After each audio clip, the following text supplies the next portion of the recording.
Hello, everybody. Jim Coyle with Indiana Sports Beat, joined by our news partner, Mike Schumann from the Daily Hoosier. And, Mike, normally I've got my little cheat sheet here with the stats, and I've got tons of notes on it.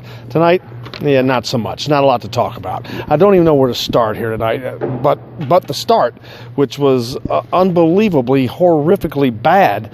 And that's saying something, considering this team always starts bad. But this was bad of epic proportions. Yeah, if you thought that the start at Maryland cured what ailed them in terms of bad starts, we found out it didn't at all. And in fact, they carried over that second half from Maryland, just a lackadaisical, lackluster effort.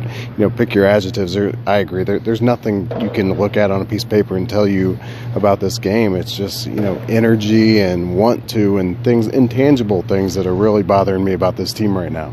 Well, here tonight at Simon Scott Assembly Hall, we thought that Indiana would get back after losing 2 straight coming into this game tonight.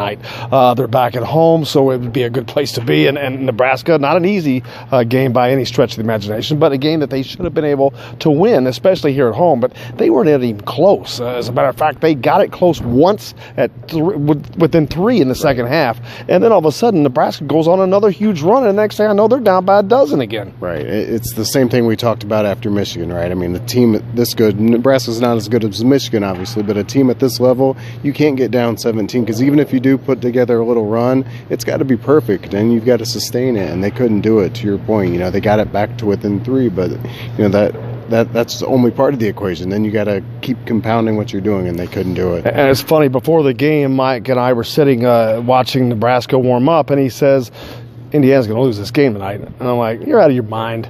And he was serious, and he was right. I mean, they didn't even come close to winning this game. They were just outmanned, outcoached, outplayed, out-hustled, outshot, out everything. Yeah, and obviously I did say that, but it's nothing that I feel good about saying at this point. And I think, well, what made you say that though? Because you said it with conviction and you meant it. It's just this team, and they don't have anyone on this team that's like a killer, an assassin. There's no tough guys. There's no mentally tough players on this team. It's a bunch of nice guys, and that's fine. But it's not going to win at this level. Obviously not. They've lost 3 in a row now, and they have to go on the road to Purdue this Saturday. But before we get to that, looking at tonight's numbers, there's not a lot to look at.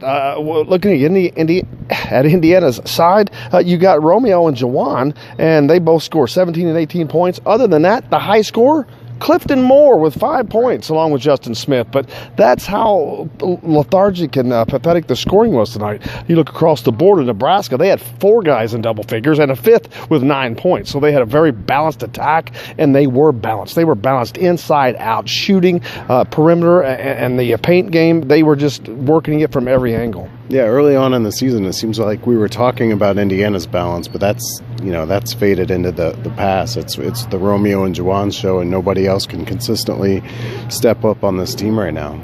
And we've talked about this team needing a third score. Forget about that. They've got so many other problems right now that they don't have energy. RG talked about it in the post-game, not having that energy, which I don't understand that. And the players in the post-game press conference pretty much were asked what happened as well. And the answer is we didn't come out to play, and we weren't on the same page. And I got to be honest with you, I don't know how that's possible this many games into the season. Right. They're just don't strike me as fighters. They don't want to give the first shot. They just want to go out there and play basketball, whereas these other teams are coming out looking to land a punch right off the bat, and we don't have those kind of guys right now.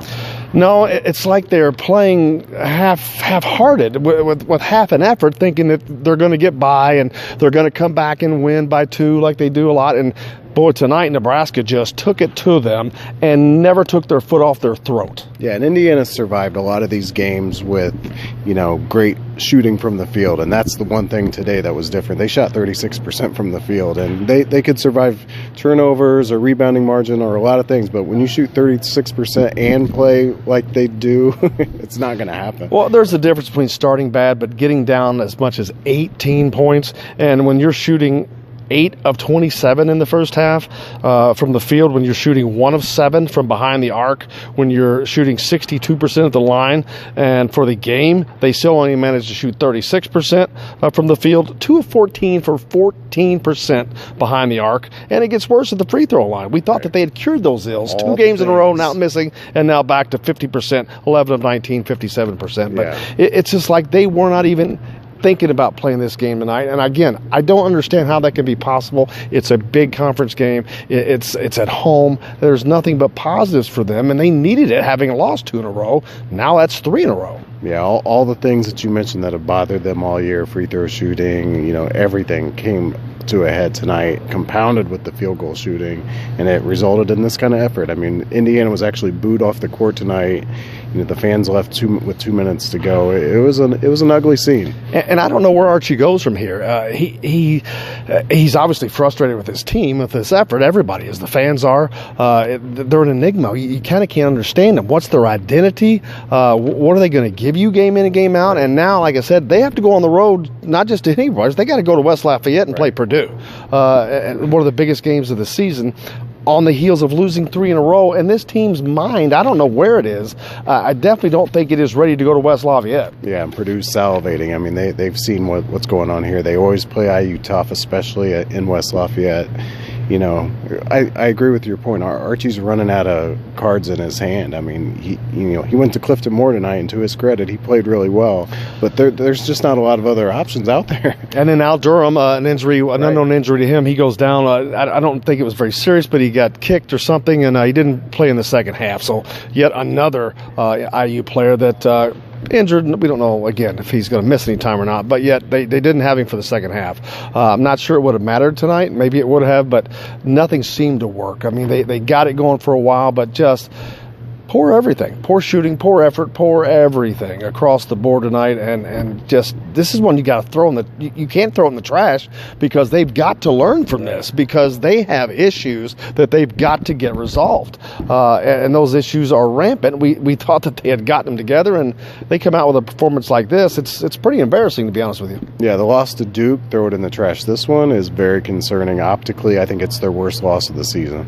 Absolutely. Well, like I said, they are on the road next Saturday, taking on the Purdue Boilermakers, and Purdue is coming off of a win. They're rolling, and Carson Edwards, you're right, they're salivating, because I think at the beginning of the season, most people would have picked Indiana to win that game. Indiana's got more talent. They had a better team, but Purdue's playing as a team. These guys are not playing as a team.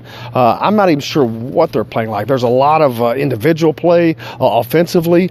Defensively, they kind of look lost like they did last year. Not as bad against Fort Wayne and Indiana State in those games, but there were a lot of easy looks tonight for Nebraska. Every time you turned around, a guy was getting loose because they were losing their man on the defensive assignment on the switch. And again, this late into the game, they should have their defensive assignments down. Yeah, something against Maryland that really bothered me was how Anthony Cowan got downhill and really pushed the tempo and didn't allow Indiana to set up in their pack line defense. And I saw a little bit of that tonight, too. I think it's going to be something that's going to be on the film that people are going to try to attack Indiana with going forward. Oh, absolutely, as they'll continue to do it. But Indiana taking on Purdue this Saturday at West Lafayette.